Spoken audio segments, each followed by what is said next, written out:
akala natin, dahil nandito tayo sa mga nadadanas nating struggle, trials, feeling mo, iniwan ka ng Panginoon na wala kang kasamang umarap sa lahat ng mga suliranin mo, lahat ng problema mo ngayon. Pero I tell you, God is working ahead of you. Meron siyang prepare na place para sa'yo. May prepare siyang future para sa'yo.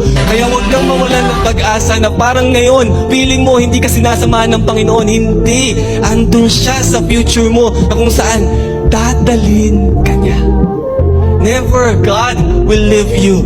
Kahit in the face of your consequences, He will not be absent.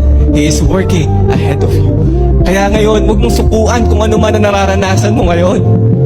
Pinuno ka ng baha, pinuno ka ng problema. Don't worry. God is already ahead of you. Bakit? Alam niyang matatapos mo to.